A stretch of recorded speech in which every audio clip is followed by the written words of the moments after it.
Hello, everyone. Welcome to the Game Junk Podcast, episode 194, recording on Sunday, May 26th, 2024. My name is Frank. My name is Sean. And my name is Andrew. And we're going to be talking just about what we played this week, but I think we'll have a lengthy discussion on a new game, Senua's Saga Hellblade 2, which we've all played a fair amount of, and maybe a little Paper Mario, Thousand Year Door, some other things. Before we get to that, a little news, something to mention. Our friends at Pixelnaut Studios have released a game on, I think it went into 1.0 version on Steam. Yes. Rocky Rumble, which Alex was on the show, it might be 2 years ago now, or was it last year? One of the two. I think it was 2 years ago. Yeah, at least two. When the game was in early access, talking about it, and it just launched on all platforms. So that game is out. Huck, you want to mention everything it's out for since you? Sorry, it's not out on all platforms yet. So Okay. it's Steam, PS5, and Xbox Series X. Okay. We did not do the ports to the lower end, like PS4 and Xbox One, and also it's not out on Switch yet. So the Switch port is still in the hopper. All right. So it's kind of like Mario Kart-ish meets Smash Brothers, I would say is the pitch, where you're like racing and trying to hit people and win legs of a race and points in a same screen couch co-op. Or no, it's not. It's online multiplayer. Online and couch co-op. Yeah. Yeah, both. And it's not, you're not really, whoever finishes the race first is not guaranteed to be the winner. It's kind of about, like Frank said, finishing these checkpoints in the best position you can. So, you get 10 points if you finish in first, and 5, I think, if you finish in second. And then I can't remember if third gets any points. I don't think so. And then basically your points accumulate throughout the course of the races. And yeah, it's a fun little game. Battle it out. There's like little gadgets and things you can use to slow down people or boost yourself. Yeah, it's got a lot of power-ups similar to Mario Kart, but there's a combat element, maybe a little bit like some F-Zero X and other F-Zero games, but a little more party-oriented, not about finishing the race. So check it out on all those platforms, and more to come. We'll let you know when that happens. Mm-hmm. Equilibrium Sis is on top of it. Yes. All right. So just what we played this week. There's no news, right, Sean? I know you're trying to force feed some garbage before the show. It wasn't really news. It was just getting me. Well, I know the garbage I'm trying to force feed is probably going to come up anyway, but okay. Yeah, nothing major in terms of news. And is the state of play for Sony this week coming up or the week after? I think it's this week. Has it been officially announced? It was just a rumor from what I heard. Rumor? You sent me a rumor in our chat, our group chat? Sorry, I know you're allergic to rumors, but yeah, there's going to be something from Sony, whether it's like officially part of Summer Game Fest or kind of just before that. I'm not sure, but there will be something. Okay, well, we'll see. Hopefully we got a state of play to talk about next week. I'm going to say not looking good. If it was a rumor and we have nothing official, it's not happening. All right, what we played, Senua's Saga, Hellblade 2. I really hate how they flipped it, first of all. Like it was Hellblade, Senua's Sacrifice, right? Is that? Yeah. And then like that, yeah. It's flipped. Already giving me bad vibes. It's like the Lost World Jurassic Park. Like why would you do that? It's not good. Either way, anyone like to go first? No. Hux, I think you played the most, didn't you? I don't know. I played for about an hour. I'm okay. 3 or 4 hours in, so. Okay. Well, I could start. The first hour was mostly holding up on the left joystick and holding the run button. Not too much else. The run button is key, though. The run button is really important. Is very important. We're talking about the run button. I know Sean just played the other game, and I haven't played it. I think a year after within its first year of release, or towards the end, I played it originally. And I'll be asking Sean lots of questions. Like, I think this was exactly the same as the first one, to which 90% of the answers to that will be yes. But I remember that moment. I played about an hour of the first game, and the run's like not on a typical button. So until you look up the control scheme, it doesn't tell you. And I remember playing the first game. The same thing. I hit the pause menu, controls come up, and I see run button. I'm like, oh, thank God. And I remembered having that exact same moment playing the first game. All right. All right. Got to talk about the run button. Yeah, the run button's so important because the primary walk speed, the default walk speed is painfully slow. Even the run in most situations is extremely slow. It's more like a saunter than a run. Should be the unjuice button. The game should be 2 hours longer without that button. Let's unjuice. Let's unjuice. I think I got to the point where I had done about 4, maybe 5 combat interactions with enemies, and the combat was pretty basic from what I experienced. At least at this point, there is a light attack, heavy attack, dodge button. And I found it basically very heavy on dodge, then attack is sort of the key to success so far. And then I just got to a point where there's like another mechanic in the combat where you basically dodge or hit enough to almost gain this like power, and then you can focus, which is another button. And then you kind of get is like a few free shots. Yeah, you mostly slow down time, get some free shots in, kind of idea. But overall, pretty basic. I thought the combat animations were good for everything. All the animations in this game are really good. The environments are very detailed, though a little sparse. The water effect looks great. Looking out over the vista to see sort of like the crashing waves looks really incredible. Fog is really good. It really is dense and hides what they want, and they use it in really good ways where you can see out far, and then when they want to sort of make you feel trapped, they really thicken up the fog in some spots and make it either highlight specific spots you're supposed to go or just make it feel claustrophobic. There is also the environmental lineup puzzles that return in this game that were also in the first game. I think I did 2 of those or so. There also seems to be some hidden sort of like the Witness style environmental lineup puzzles that are not as easy to see, I think, because a lot of the environment is pretty much the same grayish rocks. Well, there's 2 collectibles. There's like the totems, which I believe are exactly the same as the first game, right, Sean? There are totems in the first game, yes. Is that like the stick with the words on it? Yeah. The symbols? They're just hidden in the environment somewhere, like off the beaten path.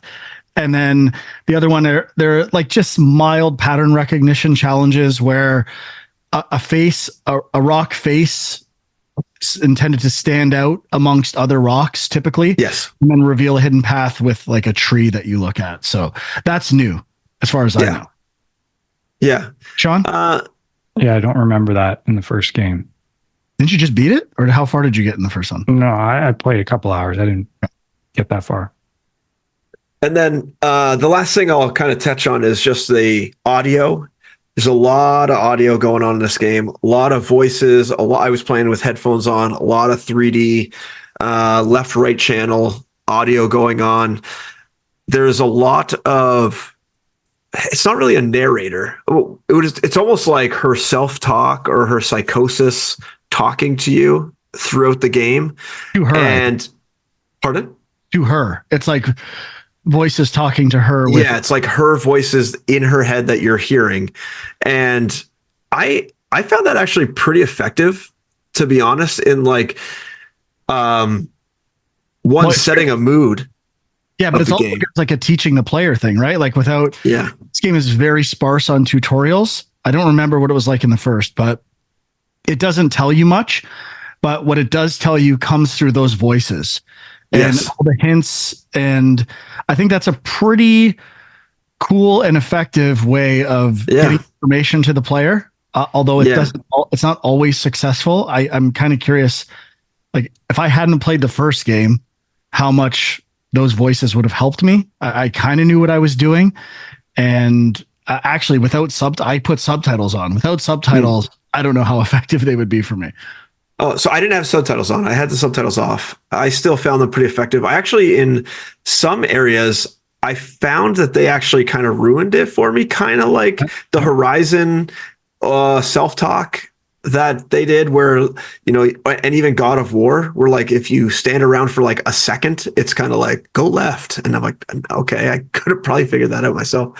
But I don't know, because it was so early, I wasn't sure if it was part of that tutorialization you're talking about and done on purpose rather than them hinting too soon. I kind of think it was the former, that it was part of the tutorial, because it was during sort of like the first environmental lineup puzzle that I was really noticing it, that they were kind of talking to me right away. Mm-hmm. So, but the gameplay for me is so sparse, or at least the environmental puzzles and stuff. There's a lot of like moving point A to B, and basically just trying to figure your way through like a little maze, that I don't know if I'll go back to it, to be honest. I'm not sure. What is, like, Sean, you haven't said much. What's your sort of take on the game so far?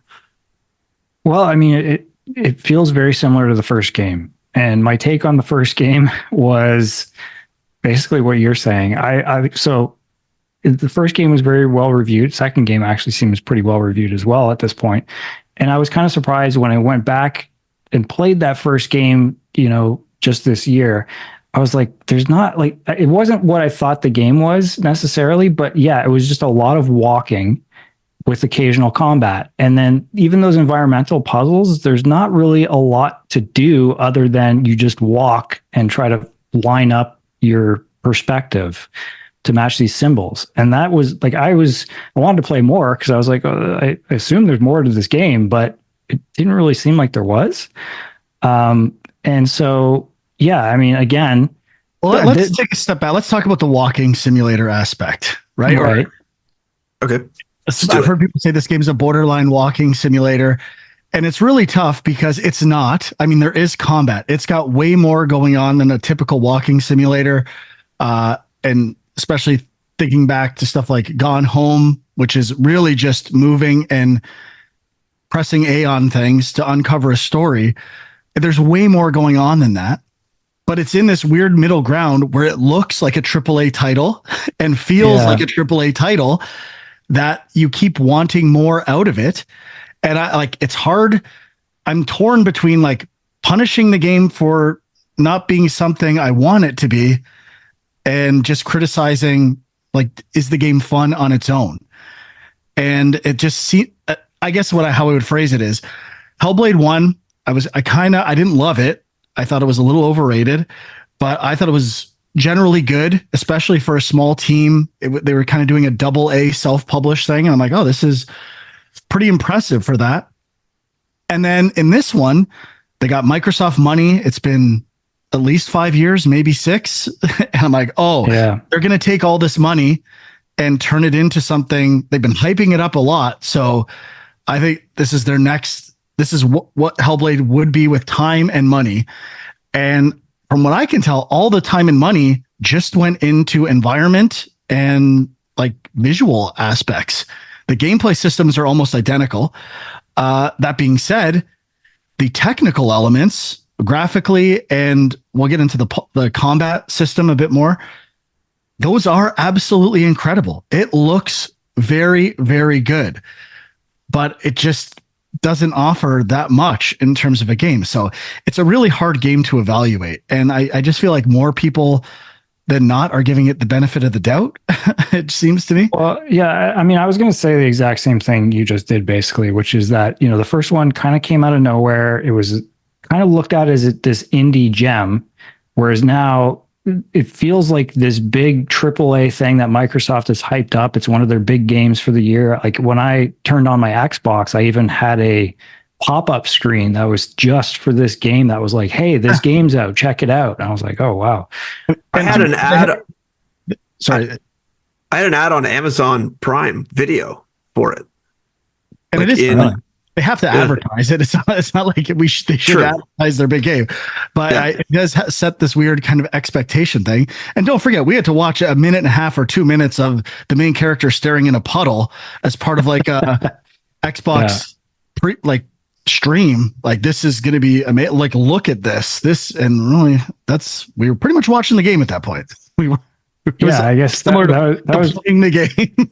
That was the funny thing, is we were kind of wondering why some of these teaser videos were just showing that stuff off. Well, there's not much else to show. So, but like, I agree. Like, I don't hate the game. And I think, you got to put it in perspective. Like, it is pretty similar to the first game. So, I mean, they're kind of just doing what the first game was. I was personally hoping it would elevate a bit and they would add some new stuff to it.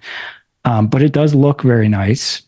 And, it's a short-ish game, which for some people, that is a mark against it. But that's probably, like, if I keep playing it, that's probably why I will, just because it seems like it's, 6-7 hours, something like that.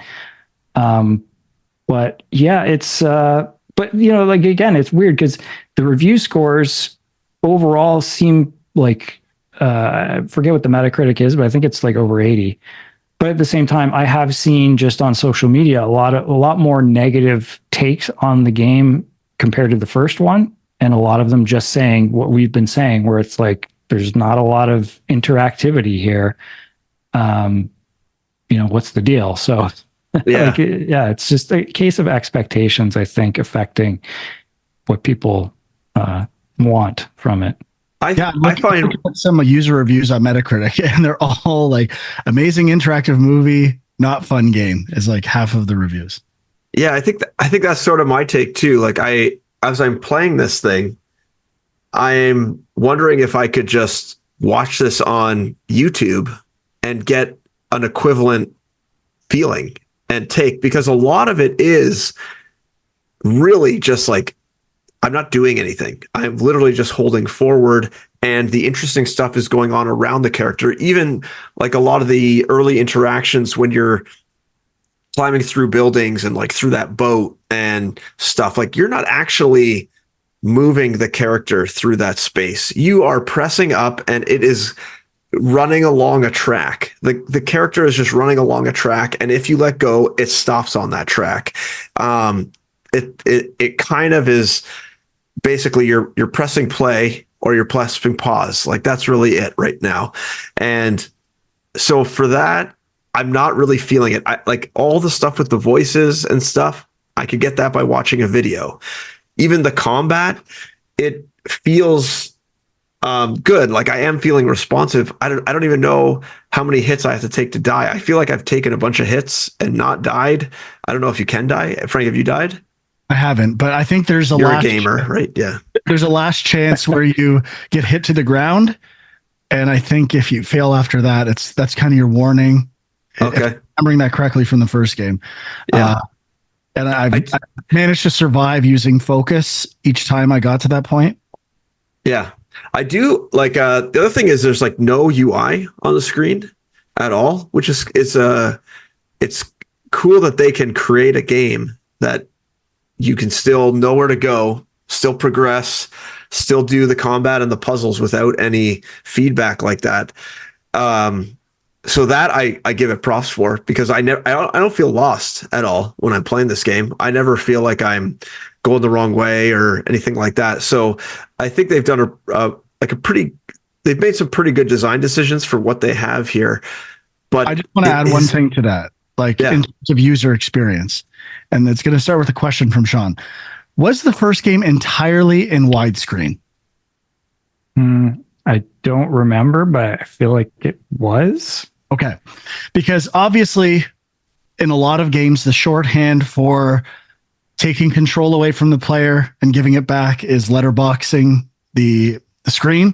And this game is entirely in pretty wide aspect ratio widescreen. So you don't know when you're losing control and when you're getting it back.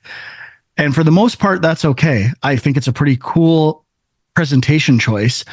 But where it does become a little bit of a problem is there's times where you don't have control. Even in that boat, I stopped pressing it and the character was still moving.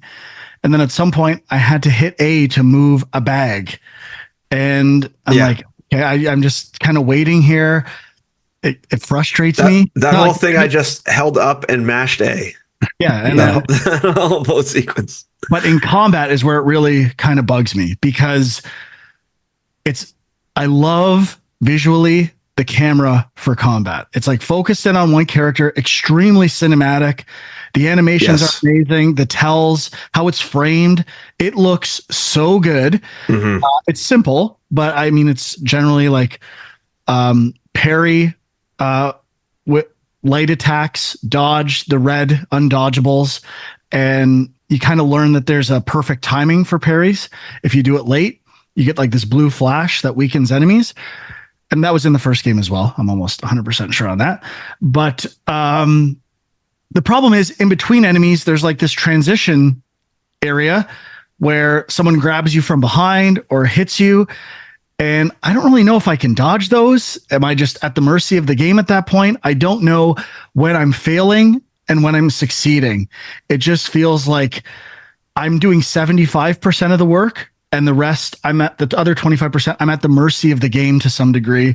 Mm-hmm. And I guess it's fine. It's intended to be a cinematic experience, I would say, is they're like one of their pillars. Like this is like an engrossing, immersive cinematic experience, but it's at the behest of a feeling of control from the player. So I'll get used to it as I go on, I'm sure, but I like that control. I like to know when I'm like positive feedback, I'm doing the right thing versus, as long as that it would have been in a slightly different widescreen mode, and then an enemy comes in and it goes a little deeper, and I know, okay, that wasn't my fault. The enemy hit me. I didn't do anything wrong there. That has to happen. That's when my feedback loops are getting broken, and it is a design flaw with the game. I'm sure it's one they're willing to live with. Yeah, just to touch on something else you mentioned, Huck, like I agree. I haven't felt lost yet. And I probably played about as much as you did, maybe a little less, but there's not a lot to get lost in. Let's first make that. Well, I was just going to say the first game, I definitely did get lost a couple times. Mm-hmm. So I don't know, maybe they got better, or maybe they made things more linear for this one. I'm not sure yet, but it's possible. It's definitely possible. I don't know if the double like perception gateways make a return in this game. I'm at the start of that was 3, a little confusing. And that's where a simple area becomes a lot more complex and more maze-like, and probably easier to get lost. But we're both pretty early, so I don't think there's been any opportunity really to get lost.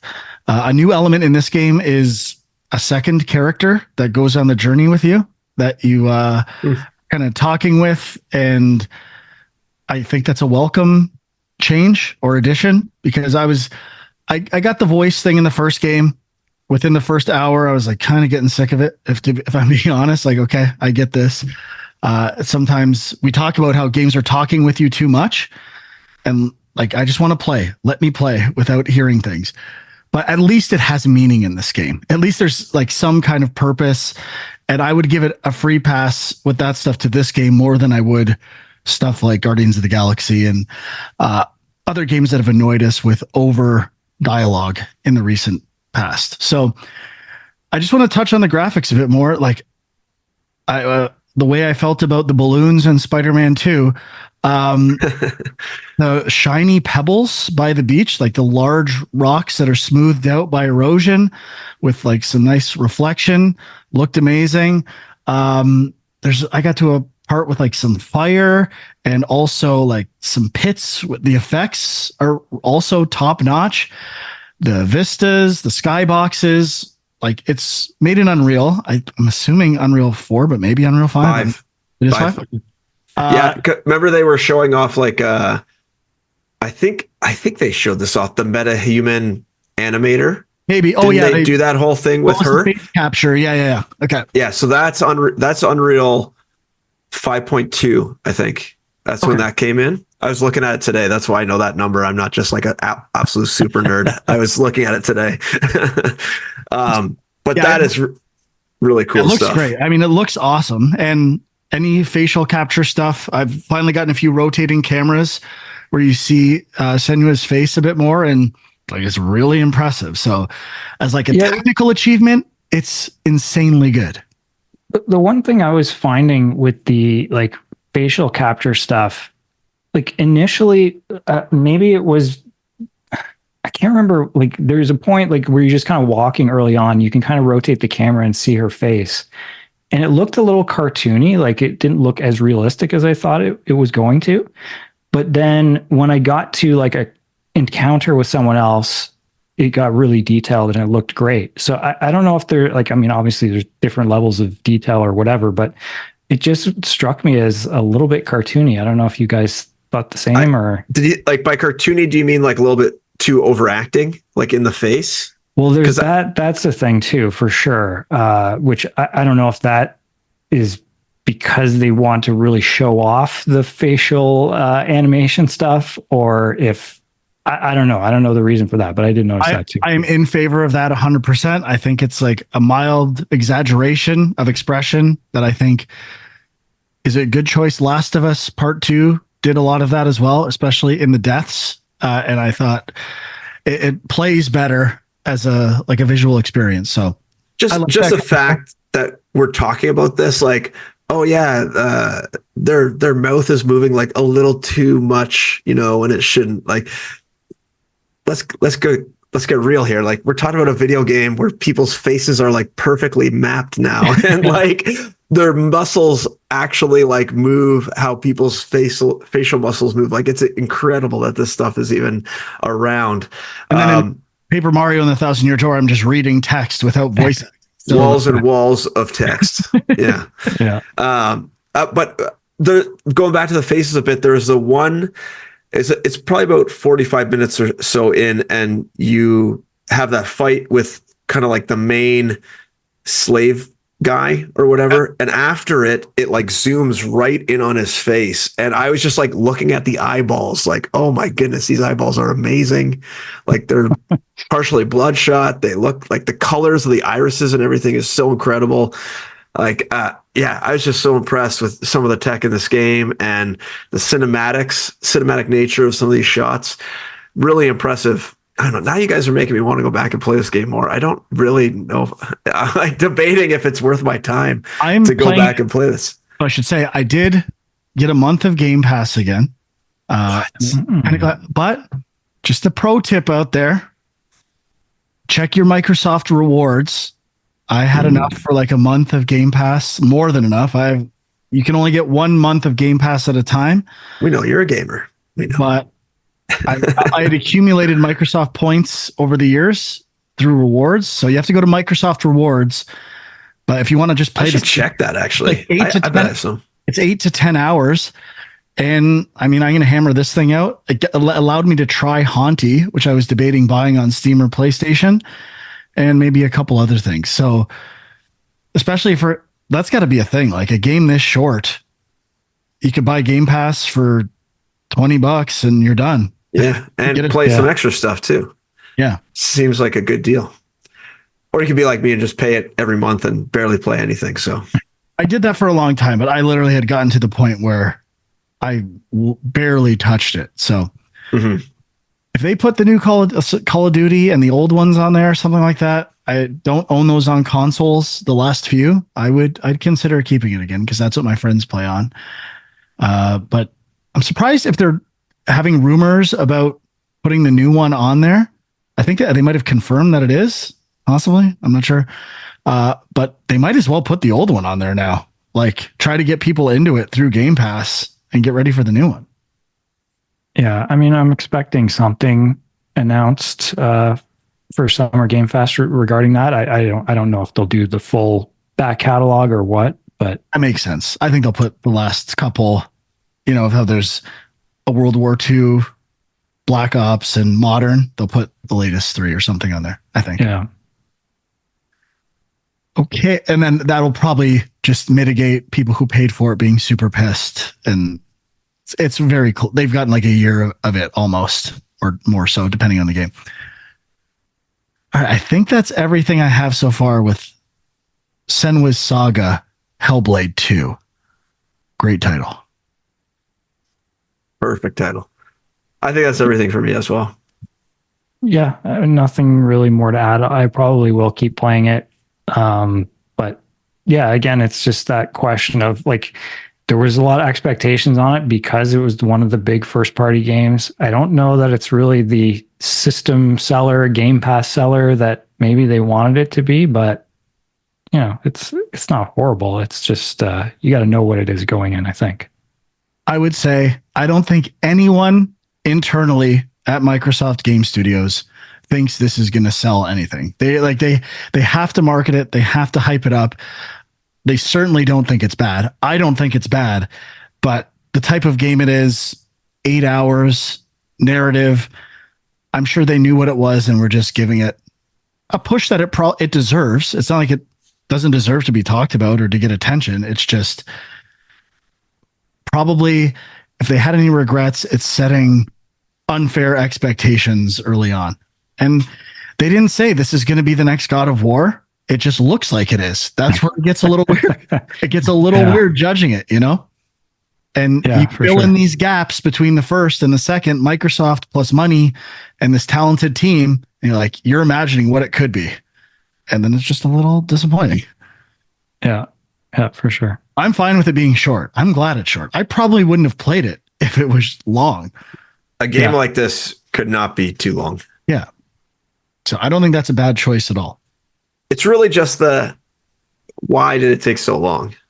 But I guess if it was, I would bet it's related partially, at least, to the Unreal Engine 5 conversion. I bet they developed most of the game on Unreal Engine 4, saw how much more they could do with Unreal Engine 5, and probably had to scrap probably the whole game, maybe 2-3 years ago, and convert it to Unreal Engine 5 and redo all the characters and stuff like that to work with, I don't know if they're using the metahuman stuff, but they probably are.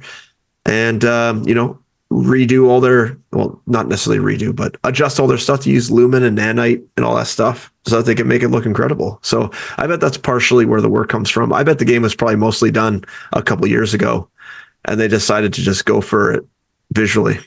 Yeah, it was mostly done 6 years ago in the first game. yeah, maybe. Sorry. I'd be interested to go back and look at that original trailer. I think I said it was 2019. So it'd be interesting to go back and look at it and see, or at least that's when it was announced, see what it looks like, how it compares. Yeah. I'll just say it is not in the top 8 sellers on Steam, which is... Oh, so no Game Pass bump for it, eh? I'm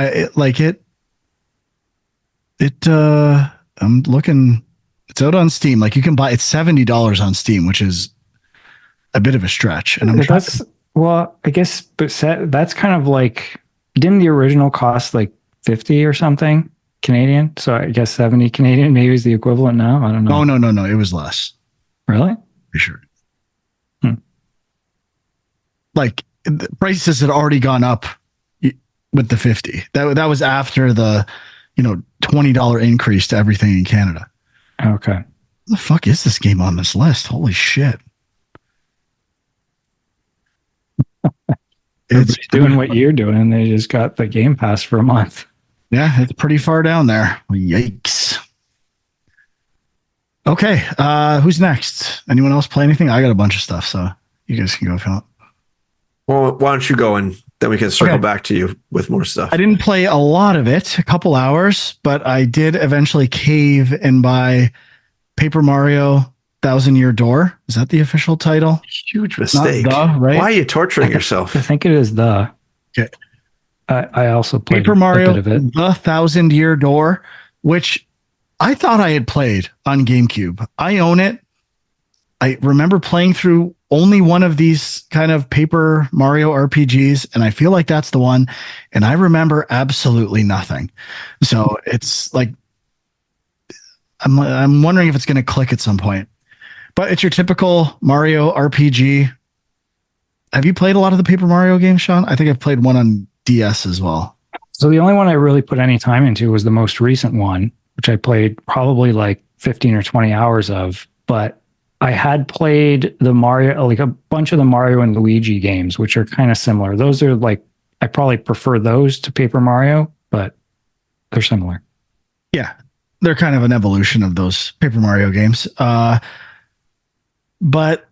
I'm enjoying it. I love a simple RPG. That's what I enjoy. Like when I see HP, a number out of 10, I get excited. I'm like, okay, I can do math. I can figure out damage economies. Like, I don't know why more RPGs don't lean to numbers that translate like that immediately into your brain. Like you can do the math as to whether or not you're going to die on the next hit and start to like figure how much of an impact weapons, items, and defense actually has on the game. It's so much easier to do with small numbers. So I generally love how Nintendo simplifies RPG economies. So that's fun. I like the action battle system, but there are times like using the hammer where I have to pull it back every time and then let it go. I'm getting a little tired of it already. Sometimes I just kind of want to jump or wish there was a fast forward button. And I don't know how many quality of life things there are in this versus the old one, but I could use a few more. I know that. And lastly, the biggest quality of life thing for me, the thing that will probably stop me playing this game the most or give me the friction that makes me put it down, is not being able to quick advance dialogue. Oh yeah, I knew that was coming. Yeah. I just want it. Can I get And it. it'd be okay if it was like one dialogue box, but it's never one dialogue box. It's never even 5 dialogue boxes. It's 100 dialogue boxes. And I'm an advocate and always praise Nintendo writing. I think in terms of like appealing to wide markets of adults and children, they are very good at comedic writing. And so far, I would say that's generally the case for this game. But I would like to be able to go through it a little faster, especially when I ask Goombella, like about by accident, I hit the wrong button in town and she starts spouting off something about it. And I'm like, can I please get there? Please, for the love of God. No. While I'm getting used to Nintendo's unique controls without a run button and all this stuff, like, there's got to be a run button on this thing. It was my saving grace in Hellblade 2. Give me a run button. Nope, nowhere to be found. So I generally like the charm. I get it, but I don't know if I'm going to be able to stick with it. You're not. Sorry to burst your bubble. I'm going to spite you. I will beat. Do it. Please do it. You'll hate gaming. You'll take like a year off gaming after doing it. How long is this game? I looked up 35 hours earlier today. Way longer than 35? Yeah.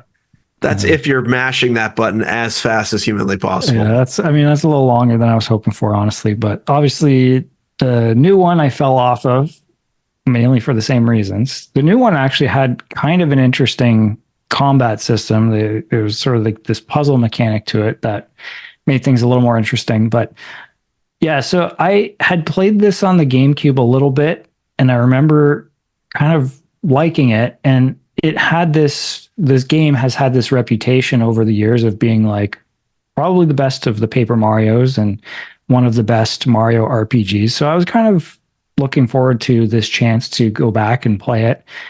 And yeah, it's just like I am enjoying it, but I wish there was a little bit more interactivity, a little bit more variety to the combat. Like there are some other things, like there's this audience system thing where people start throwing stuff at you from the audience and stuff like that. It's okay. Like it adds something to it. And then, yeah, you do get additional party members, which have different types of attacks. But I think audience would matter more if it was like challenging. It's not really challenging. Yeah, not so far anyway. But I think I don't know if either of you know this. I assume you only ever have one party member active at a time. That's how it seems anyway. I don't know if you can have more than that at some point. But how many have you added a third party member? I have, yeah. Oh, you're further than me. Wow. But I think I just got him. So you can swap between them in terms of like they have abilities for that you can use within the world, like for exploration stuff, and then combat they have different attacks. But yeah, it's just, I wish there was a little bit more. Like there's things like there's this paper airplane mechanic where you can kind of traverse certain things using it, like by turning into a paper airplane. Don't love it.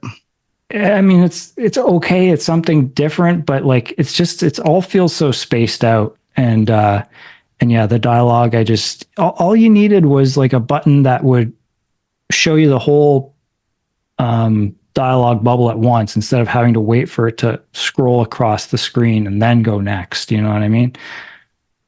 So that's kind of annoying. Did you guys check in the settings? Maybe they like added something. Yeah, did I check? Maybe I didn't. Which, the dialogue stuff? Yeah. I checked. Oh, okay, there's nothing. There's no like dialogue speed or like instant mode.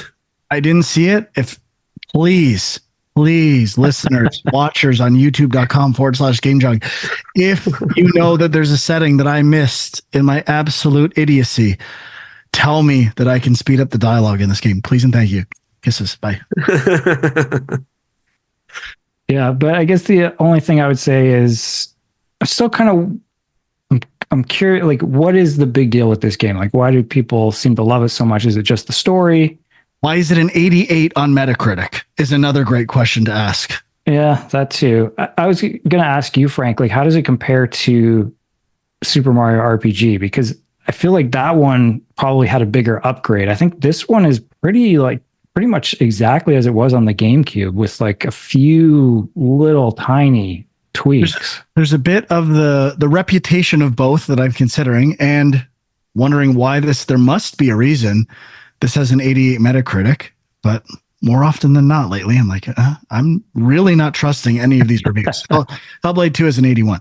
So again, it's getting tough to know how to effectively kind of judge these games before buying them. But I think if I was going to go back, if it didn't matter, if I had all the time in the world, I didn't care about playing games this year versus previous years and like working on a top 10 list towards the end of the year and feeling like compelled to play something I just bought, I think I'd go back to Super Mario RPG. I like the vibe and like the perspective more than the paper.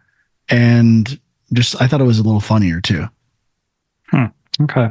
Yeah. I mean, so it was also borrowing from the first game, which had like these kind of interesting animated elements in the cinematics in a Super Nintendo game where like they would hop around, and I find that kind of clever and fun, where I'm sure there's going to be elements of that in this, especially relating to paper and how they transition and do stuff like using paper. I think that's really creative and I like it. But gameplay wise, like, as to quote my friend Colin, make no mistakes, this is a game for children.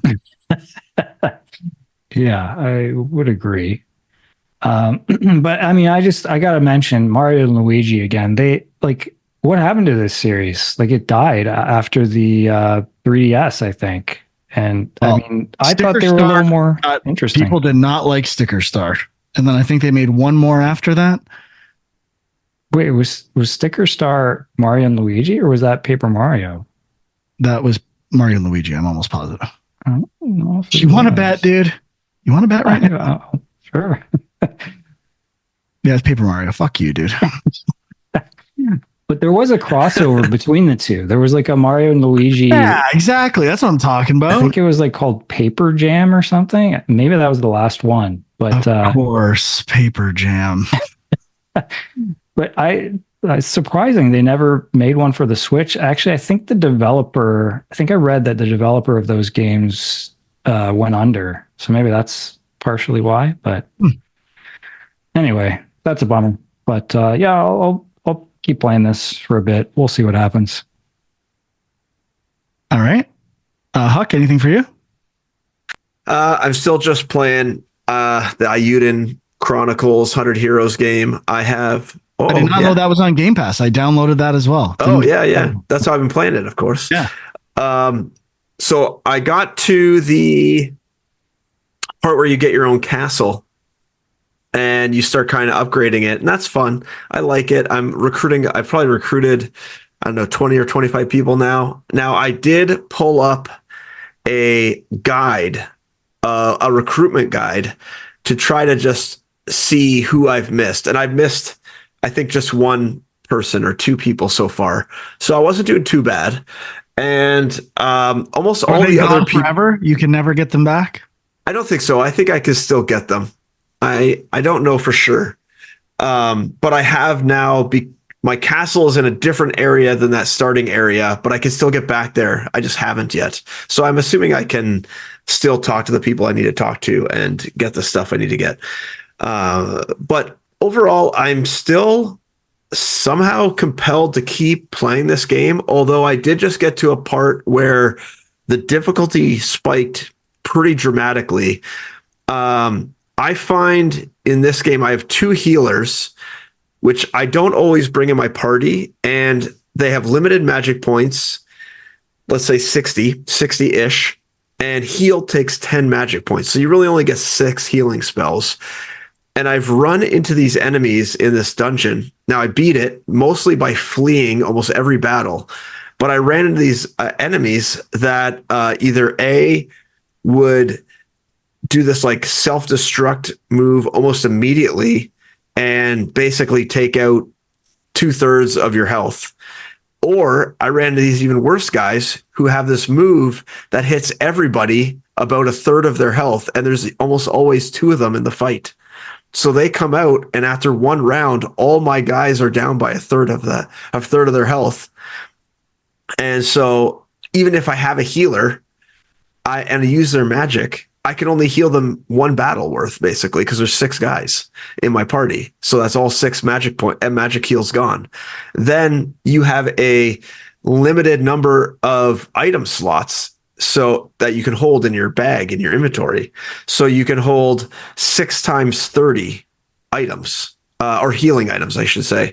And if you have anything else, they take up one of these 30 slots. It's kind of weird how they organize it. So you have 30 slots, but like you can have 6 healing items in a slot. Some items you can only have 2, other items you can only have 1, etc. But you kind of have 30 slots. And so even if I were to load up on heals and had enough money, I think I would get slaughtered going through these dungeons.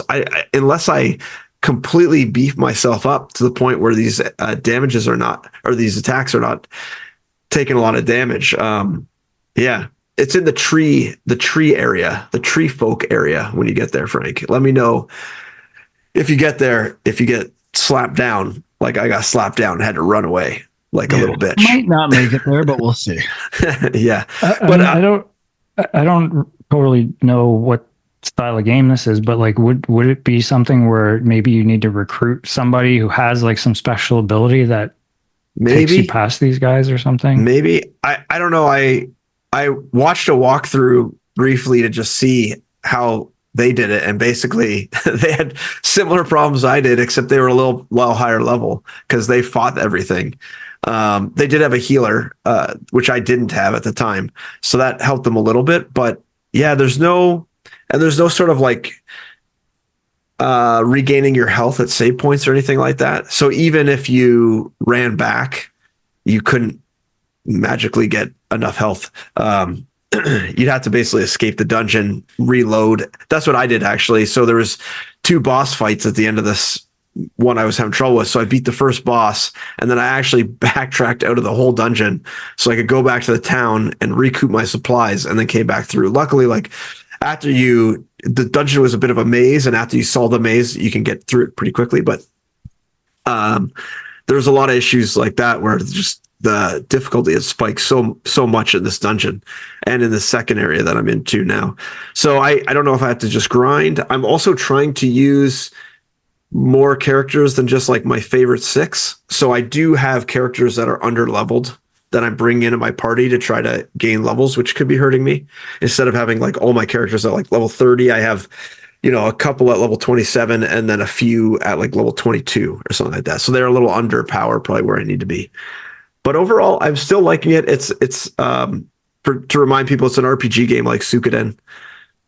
6 party members in your team, and it's basically just attack, special moves, and magic is sort of like the whole game, and items. So it's pretty enjoyable still. I'm still liking it. Still, it's not really doing anything crazy different. It's just like kind of like you were saying, Frank, with the Paper Mario hit points. It's kind of like that for me. It's a very pared down RPG. Go through the motions, do the quests, recruit the guys, fight battles, gain levels, do your little mini games. It's pretty basic, and I kind of enjoying it. I don't have to constantly be on my toes, in like an action RPG like Final Fantasy Rebirth and Final Fantasy 16. I can just kind of sit back, put the battles on auto, maybe cancel the auto if I need to, heal up or whatever, and heal after the battles. And I don't have to be 100% engaged all the time in the game. And, that's kind of a fun game for me right now, to still be able to participate, but not have to have full attention on it. I could put on the hockey game and have this game going at the same time, and it's no big deal. So yeah, I'm going to keep playing it though. I think it hasn't, like I said last week, it hasn't given me a reason not to play it anymore. Hasn't really given me a lot of reasons to like really love it. But so it's kind of like a nice middle ground game for me right now. That's the only other thing I've been playing. All right. Is it me or you, Sean? Why don't you go? I think you got a few things, right? Well, I went into full Huck mode this week. I platinumed Cat Quest 1. Yes. Now you're talking. Premium or Plus Premium. Yeah. And, got into the loop on that game. Simple RPG, very similar to an old Zelda. Short, fun. I was getting a little sick of grinding by the end, so I didn't go right into Cat Quest 2, but I knew I loved the map. I'm hoping in Cat Quest 2, the map has like more of an impact on the game, like marking things or doing something. I love how wherever you are, you just zoom out and you can see I can't get over how good of an idea that is. So yeah. I hope that becomes more of the hook with the next 2 Cat Quest games. And I could see lots of room of expansion there, but they probably also want to keep it simple. So really, and I like the level up system where you just find certain items, and if you already have it, it just bumps up your level and feeds into it, and like for more equipment. It's a very fun game and very slick presentation. I do think it's a game more people should check out, especially. I might have to pull a Frank, and I'm just looking. Cat Quest 3 comes out in August. I might have to play Cat Quest 2 and 1 before Cat Quest 3 comes out and get sick of it right before it comes out. You played them on Steam before or PlayStation? I played them on PlayStation. Okay, now you got to play them on Steam. I think you're right. I think you're 100% right. And then I'll just say a small dip into the Huck world. I was looking at my local library and seeing what they had. And they had... I'm loving this right now. Yakuza Like a Dragon. Guy. Beautiful. Yes. Still trying to force feed and see what everyone else sees in Yakuza. And so I got the PS5 version. It was on sale. And I have it on my wish list. And I'm like, maybe it's a library. I'll try it out and then buy it if I like it. There you go. I think it is on PlayStation Plus, that one, isn't it? Not Infinite Wealth. The first one is. Oh, okay. There's even another one, like a side story continuation in between those two. Really, I went back down. And the Judgment, there's like Judgment and Lost Judgment. No, Zero Judgment. Yeah, Lost Judgment. It's insane. Anyway, I played it for about an hour and a half, 2 hours. I kind of like the vibe. It's goofy, kind of funny, a little too much dialogue maybe for me, but I still think it's found this niche of being quirky and weird. And I was going to buy it after that because I was like, should I keep playing the PS5 version? Did a little trophy looking, and it has an auto pop PS4 to PS5. So that's definitely not going to happen. I'm going to do this. I'm going to do it right. And then if you're going to do it right, you got to go back to the first one, Like a Dragon. So that is on PlayStation Plus. So not a priority right now, but I would recommend, if you actually want to dive into Yakuza, do what I did. Start at Yakuza 0. Well, that one is really fun. I'm gonna say I've played some other Yakuza stuff briefly. I actually kind of like the turn-based RPG version Okay. in the Like a Dragon series. So Okay. I think if I ever get caught up on some games, I will go back and play Like a Dragon and then see where that goes. But it was pretty fun. I didn't like love it. I wasn't like, wow, I see what I've been missing all these years, but it's good. I think part of the draw of the games now are just the characters and the arcs they've gone through and stuff. Cause like there's like what, 10, 12 games now. Like obviously these characters have resonance with people and they want to, keep experiencing them or like, I don't know how many spin-off characters have happened now, but This one has definitely like a comedic hook of like all these people were in Yakuza gangs and it dissolved and now they're like trying to go legit kind of thing. I don't know. It's Kiwami Zero or not Kiwami Zero. Kiwami is the next one. The next game I'm trying to play. But Yakuza Zero, it's just ridiculous. Everything is ridiculous. Everything is so over the top, like maximum Japanese craziness you could think of. And the games are so like there's so much variety in the games. Like so many mini games, so much stuff to do, so many stupid side quests. Like I don't love that. I don't like having too much to do. But you know what though? I can understand you as I need to platinum this game and do everything. It would be hell on earth. But for me, as a guy who just is like amazed that they take this much time to put this much detail into it, I don't have to do it all because I don't want to do it all. It's not fun. But just the fact that it's there is so unreal that they're able to pull it off. So, and I think they do that for at least all the mainline ones. I don't know. I'm not sure about Like a Dragon, but I'm sure it's probably similar. Yeah, I think so. I actually had fired up Like a Dragon like a couple months ago, just out of curiosity. And the thing that struck me, it kind of gave me a bit of a Shenmue vibe. Not that I've ever really played much of those games, but I've always been like, I feel like I could really get into these games. And then so I don't know, there's something about an RPG that's in like a modern setting that I like. So I don't know, like I don't know if I'll go back to it. It feels like the time, like the length of time, like how huge these games are is the real deterrent for me. But I did like the vibe. There's a game that they put out that's in between Like a Dragon and Infinite Wealth, I think. That's like a shorter one. It's only like 10 or 15 hours or whatever. No, I think it's like like Man Without a Name or something like that. Oh yeah. I think is it like Ishin or something? I think there's like another subtitle. That one I think is a prequel. That's like a Man Who Erased His Name era Japan. Yeah, that's the one. So that one I was like, oh, maybe I should play that one because it's only like 10 or 15 hours, but I don't think it's that short. I looked into this. It's definitely shorter, but yeah, I agree. But well, Like a Dragon Ishin is very long. Maybe the Man with No Name one is. I agree, it's shorter. I don't know to what degree. And it's tough to say. I'm looking at like completionist kind of things. So if you burn through the story, who knows? Yeah, I don't know. I mean, I'm curious. It's just such a intimidating and overwhelming franchise at this point. Yep. So the other thing I've been playing this week, a game that just recently came out, it's called Isles of Sea and Sky. I feel like I had heard about it maybe at some point when it was in development. Oh yeah, I saw this on Steam. It was trending on there for a bit, I think.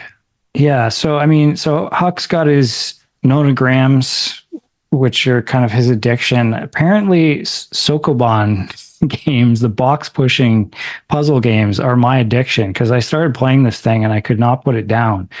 But what's interesting is that it's kind of like a Zelda game mixed with Sokoban. So it's like there's an overworld, and then you kind of go to these islands, and then within the island, there's puzzles you have to solve, and then you ride on like a turtle from island to island. And so it's kind of open world-esque, like, you know, if you get stuck on one thing, you can go work on another one. And then things are kind of locked off by there's like 3 different economies. There's keys, there's gems, and there's stars, I think. And so like different things are gated by those. It really kind of like, the more I was playing it, it was starting to blow my mind how complicated a design challenge this game would be. I don't know how I could barely wrap my mind around it, but yeah, I was really enjoying it. So if you are into these kind of puzzle games, I would check it out for sure. It's, there's no real combat or anything, but I saw the day it dropped, and when I clicked on it, the reviews were not great. So I was thinking about popping on it that day. Now they're back to very positive on Steam, but might have to give it a shot now that you're giving it your seal of approval. And we didn't mention it, but it's got like NES style graphics, almost like Adventure Island meets Zelda. Yeah. Kind of aspect to it. Are you playing on Switch or Steam, Sean? Apparently it's on Switch as well. I'm on Steam. Yeah. But yeah, I mean, it's very enjoyable, very addictive. I'm going to keep playing it.